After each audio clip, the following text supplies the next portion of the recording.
Since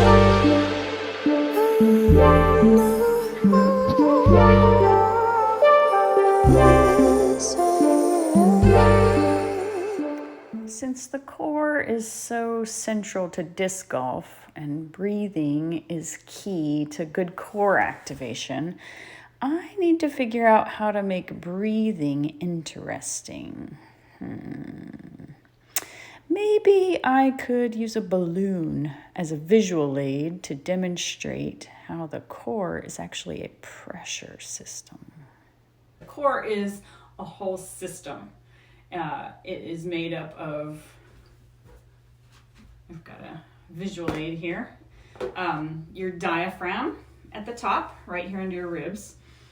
And then you've got the front part of your core, which is what most people think of when you think of core. You think of your six-pack muscles, your rectus abdominis, your obliques here on this side, your transversus abdominis. All of those are important, but they are not the only important parts of the core. Okay, they work along with the diaphragm, your back muscles, your multifidus, your erector spinae, all those muscles back there, and the bottom of your pressure system is your pelvic floor. All of them work together to keep you stable and to give you strength in your sport. If at any point your pressure system gets out of whack, like one part gets more tense, you can imagine what might happen. So say your diaphragm is too tight, then that puts pressure on all of your other parts, your back, your abs, your pelvic floor. Everything has more pressure than it is designed to take, okay? Pressure is an important part of the system, but it needs to be distributed evenly, okay? So if you are constantly tensing your belly, like trying to look cute in a bikini type thing, or, a lot of times we've been told to pull your belly button back to your spine, and that's what gives you strength, that protects your lower back, that kind of thing. Well, keeping that tension all the time actually puts more pressure on your back and more pressure into your pelvic floor and even more pressure into your diaphragm if we're constantly gripping with our abs.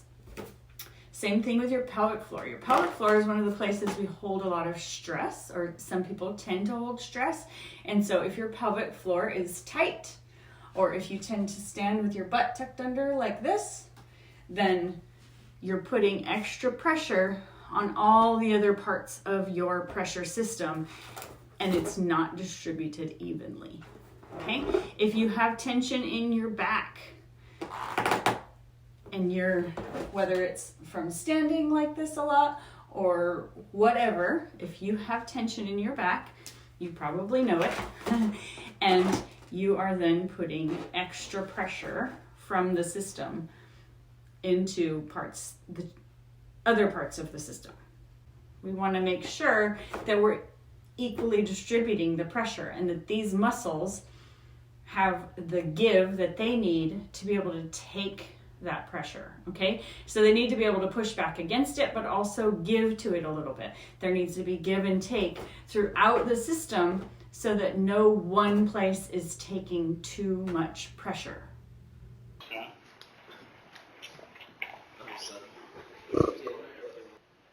I know.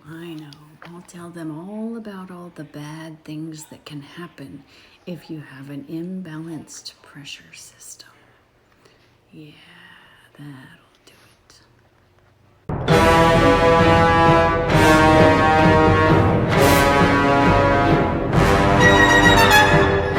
No, fear tactics are stupid, and there's no guarantee anyone's going to get injured from a certain movement.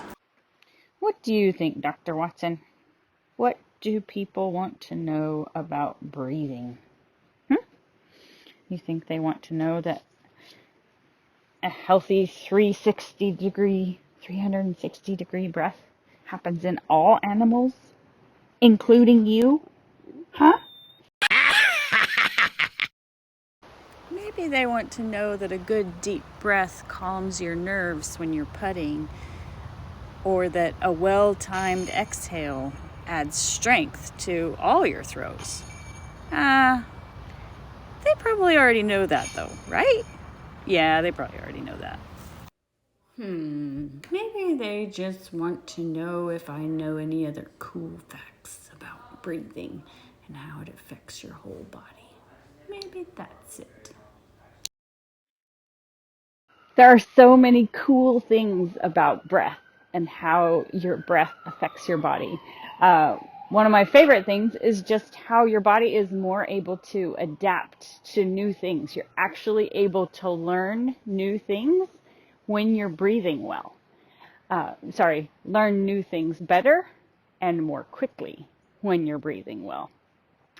So just like, we learned in school about Maslow's hierarchy of needs, right? If your basic needs aren't being met, it's harder for you to learn a new skill. Breathing is your most basic need. So if you are breathing well and then you try to learn a new skill, because breath is such a very basic need, when you're breathing well, then your body adapts to that new skill because it feels safe in that place. Breathing is one of the ways you can tell your body it is safe. So it's also one of the ways that you can work on your flexibility, because a lot of flexibility or lack of flexibility is actually a neurological tension rather than actual physical tension. Like the muscle fibers, the sarcomeres, are not actually shortened, but they are shortened to a place that your brain tells your body, that's not safe there.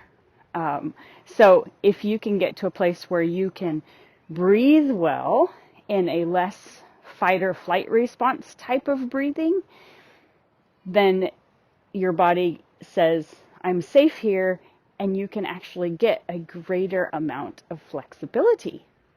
So basically, the body adapts better when you're breathing well, when you're getting that 360-degree breath that says, I'm safe. It helps to relax your whole body. Also, because the diaphragm interdigitates with your psoas muscle is so important to really everything. It's a very important muscle because it crosses from the back of your body to the front of your body, from the top of your body to the lower half of your body. It's the only muscle that does that. And it's also a muscle that holds a lot of tension. So if you're holding tension in your diaphragm, that tension is going to transfer to your psoas muscle. But the same is true in reverse.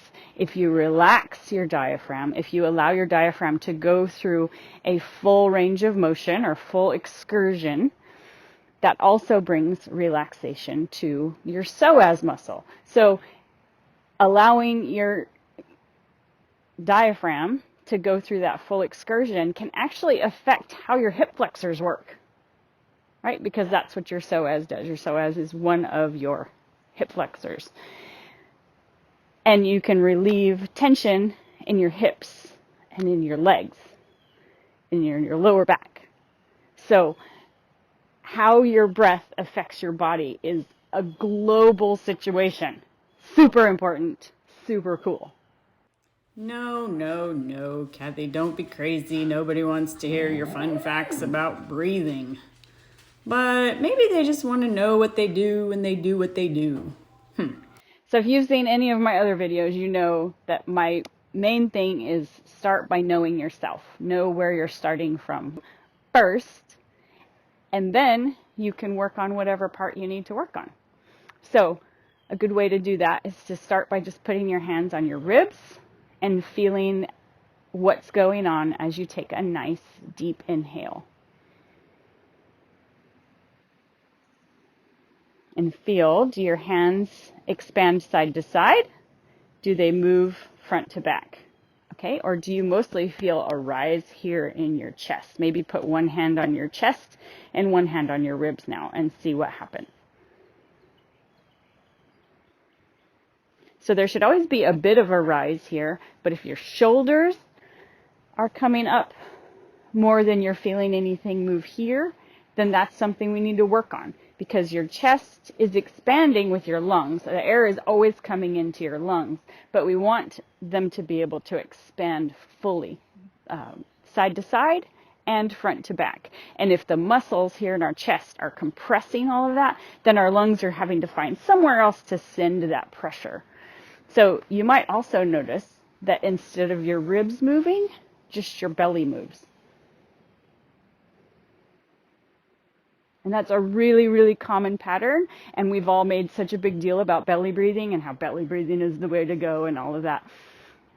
Well, yes, belly breathing is important, but not at the expense of our ribs moving, because this is where your lungs are housed. And so your ribs need to expand so that you can get that expansion in all of your back muscles. Your spine actually gets more mobility when everything expands up here first.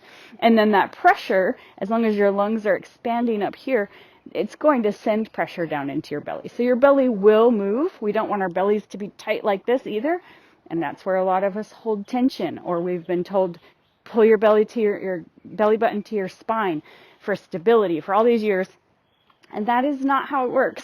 That is not stable. That is just stiff. And so getting away from that idea and realizing that mobility is actually where we get our stability is really important. So allowing this to move, then allowing your belly to move, and not so much that up and down motion that is more of a fight or flight type breath. Okay, we want our bodies to feel safe. And so filling up your lungs and letting your ribs expand, and then that overflow of pressure come down and let your belly expand. And then as you exhale, it's kind of in reverse. Your belly will shrink, and then your ribs will shrink as the air goes out of your lungs and as your diaphragm contracts to help send the air out of your lungs. And then your diaphragm expands, your pelvic floor expands, everything takes in that pressure. And then as you exhale, it moves from bottom to top as the air goes out. And if that is uncoordinated in either direction, then that's something you need to work on. It will give your body the sense that you are safe and you are able to learn new things and able to find stability with your breath and with your core system if we re-coordinate all of that. No, nobody wants to do breathing exercises with me on a video. I'm just going to go to the field and practice. Let's go, Dr. Watson.